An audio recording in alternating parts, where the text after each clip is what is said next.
शंभवे गुरुवे नमः। शंभवे गुरुवे नमः। प्रणाम करती हूँ अपने गुरु महेश्वर शिव के चरणों में मेरा प्रणाम स्वीकार हो। प्रणाम करती हूँ माँ भवानी के चरणों में मेरा प्रणाम स्वीकार हो। प्रणाम करती हूँ साहब दीदी के चरणों में मेरा प्रणाम स्वीकार हो। प्रणाम करती हूँ आप सभी गुरु भाई बहनों के चरणों में मेरा प्रणाम स्वीकार हो। सभी का बहुत बहुत धन्यवाद, सपोर्ट के लिए बहुत बहुत धन्यवाद। आके सुनते हैं श्री शिव महापुराण संक्षिप्त में। अभी तक हमने सुना कार्तिक जी और गणेश जी की कथा। अब आगे सुनते हैं रुद्र संहिता पंचम युद्ध खंड।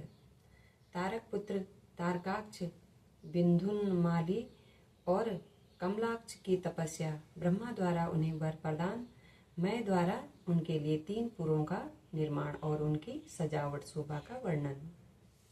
नारद जी ने कहा, पिताजी, जो गणेश और स्वामी कार्तिक की उत्तम कथाओं से ओतप्रोत तथा आनंद प्रदान करने वाला है, भगवान शंकर के गृहस्थ संबंधी उस उत्तम चरित्र को हमने सुन लिया।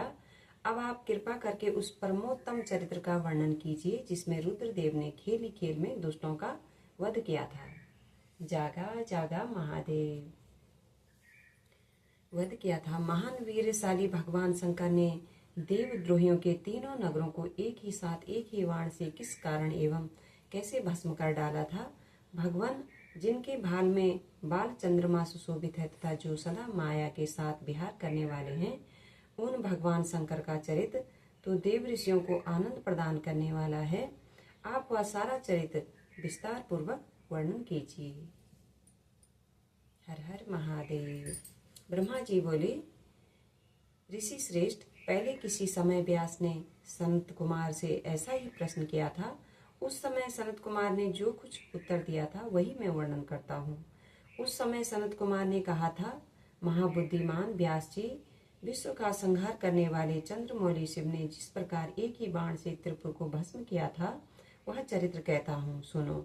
मुनीश्वर, जब शिव कुमार स्कंद ने तारक का सुर को मार डाला तब उनके 3 पुत्रों को महान संताप हुआ। उनमें तारकाक्ष सबसे ज्येष्ठ था, बिंधुनमाली मजला था और छोटे का नाम कमलाक्ष था। उन तीनों में समान बल था। वे जितेंद्रिय, सदा कार्य के लिए उदित, संयमी, सत्यवादी, दृढ़चित्त, महान वीर और देवों से द्रोह करने वाले थे। उन तीनों ने सभी उत्तम एवं महान भोगों का परित्याग करके मेरु पर्वत की एक कंदार में जाकर परम अद्भुत तपस्या आरंभ की। वहां उन्होंने हजारों वर्षों तक ब्रह्मा जी की प्रसन्नता के लिए अत्यंत उग्र तप किया। तब सुर और असुरों के गुरु महायशस्वी ब्रह्मा जी उनकी तपस्या से अत्यंत संतुष्ट होकर उन्हें वर देने के लिए प्रकट हुए। हर हर महादेव। जागा जागा महादेव। ब्रह्मा जी ने कहा, महादैत्यों, मैं तुम लोगों के तप से प्रसन्न हो गया हूँ, अतः तुम्हारी कामना के अनुसार तुम्हें सभी वर प्रदान करूंगा। देवद्रोहियों, मैं सबकी तपस्या के फलदाता और सर्वदा सब कुछ करने में समर्थ हूँ, अतः बताओ, तुम लोगों ने इतना घोर तप किस लिए किया है। सनत कुमार जी कहते हैं, मुने, ब्रह्मा जी की वह बात सुनकर उन सब ने अंजलि बांधकर पितामह के चरणों में प्रणिपात किया और फिर धीरे धीरे अपने मन की बात कहना आरंभ किया। दैत्य बोले, देवेश, यदि आप हम पर प्रसन्न हैं और हमें वर देना चाहते हैं तो यह वर दीजिए कि समस्त प्राणियों में हम सबके लिए अवध्य हो जाएं। जगन्नाथ, आप हमें स्थिर कर दें और हमारे जरा, रोग आदि सभी शत्रु नष्ट हो जाएं तथा कभी भी मृत्यु हमारे समीप न फटके। हम लोगों का ऐसा विचार है कि हम लोग अजर अमर हो जाएं और त्रिलोकी में अन्य सभी प्राणियों को मौत के घाट उतारते रहें, क्योंकि ब्राह्मण यदि 5 ही दिनों में काल के गाल में चला जाना निश्चित ही है तो अतुल लक्ष्मी, उत्तम नगर, अनन्य भोग सामग्री, उत्कृष्ट पद और ऐश्वर्य से क्या प्रयोजन है। मेरे विचार से तो उस प्राणी के लिए ये सभी व्यर्थ हैं। सनत कुमार जी कहते हैं, महर्षि, उन तपस्वी दैत्यों की यह बात सुनकर ब्रह्मा अपने स्वामी गिरिसाई भगवान शंकर का ध्यान करके बोले। ब्रह्मा जी ने कहा, असुरों, अमृत तो सभी को नहीं मिल सकता, अतः तुम लोग अपना यह विचार छोड़ दो। इसके अतिरिक्त अन्य कोई वर जो तुम्हें रुचता हो मांग लो, क्योंकि दैत्यों, इस भूतल पर जहाँ कहीं भी जो प्राणी जन्मा है अथवा जन्म लेगा वह जगत में अजर अमर नहीं हो सकता। इसलिए पाप रहित असुरों, तुम लोग स्वयं अपनी बुद्धि से विचार कर मृत्यु की वंचना करते हुए कोई ऐसा दुर्लभ एवं दुस्साध्य वर मांग लो जो देवता और असुरों के लिए अशक्य हो। उस प्रसंग में तुम लोग अपने बल का आश्रय लेकर पृथक पृथक अपने मरण में किसी हेतु को मांग लो, जिससे तुम्हारी रक्षा हो जाए और मृत्यु तुम्हें वरण ना कर सके। जागा जागा महादेव। सनत कुमार जी कहते हैं, महर्षि ब्रह्मा जी के ऐसे वचन सुनकर वे 2 घड़ी तक ध्यानस्थ हो गए। फिर कुछ सोच विचार कर सर्वलोक पिता महाब्रह्मा जी से बोले। दैत्यों ने कहा, भगवान, यद्यपि हम लोग प्रबल पराक्रमी हैं तथापि हमारे पास कोई ऐसा घर नहीं है जहाँ हम शत्रुओं से सुरक्षित रहकर सुखपूर्वक निवास कर सकें।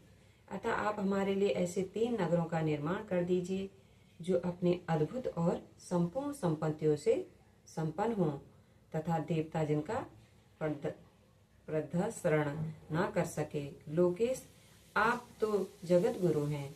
हम लोग आपकी कृपा से ऐसे 3 पुरों में अधिष्ठित होकर इस पृथ्वी पर विचरण करेंगे। इसी बीच तारकाक्ष ने कहा कि विश्वकर्मा मेरे लिए जिस नगर का निर्माण करें वह स्वर्णमय हो और देवता भी उसका भेदन ना कर सके। तत्पश्चात कमलाक्ष ने कहा, चांदी के बने हुए अत्यंत विशाल नगर की याचना की और बिंधुनमाली ने प्रसन्न होकर वज्र के समान कठोर लोहे का बना हुआ बड़ा नगर मांगा। ब्राह्मण, ये 3 पूर्व मध्याह्न के समय अभिजीत मुहूर्त में चंद्रमा के पुष्प नक्षत्र पर स्थित होने पर एक स्थान पर मिला करें और आकाश में नीले बादलों पर स्थित होकर ये कर्मशः एक के ऊपर एक रहते हुए लोगों की दृष्टि से ओझल रहे। फिर पुष्करावर्त नामक काल मेघों की वर्षा करते समय 1 सहस्त्र वर्ष के बाद ये 3 नगर परस्पर मिले और एक ही भाव को प्राप्त हों, अन्यथा नहीं। उस समय कीर्तिवासा भगवान शंकर, जो वैर भाव से रहित सर्वदेवमय और सबके देव हैं, लीला पूर्वक संपूर्ण सामग्रियों से युक्त एक असंभव रथ पर बैठकर एक अनोखे बाण से हमारे पुरों का भेदन करें। किंतु भगवान शंकर सदा हम लोगों के वंदनीय, पूज्य और अभिवादन के पात्र हैं, अतः वे हम लोगों को कैसे भस्म करेंगे? मन में ऐसी धारणा करके हम ऐसे दुर्लभ वर को मांग रहे हैं।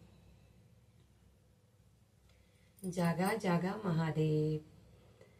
हारा भोला, हारा भोला, भोला भोला, हरा हरा, हारा शिवा, हारा शिवा, शिवा शिवा, हरा हरा।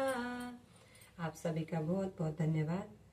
अपने गुरु सहित साफ दीदी के चरणों में मेरा प्रणाम। आप सभी गुरु भाई बहनों के चरणों में मेरा प्रणाम। आज के लिए इतना ही, इससे आगे हम कल सुनेंगे।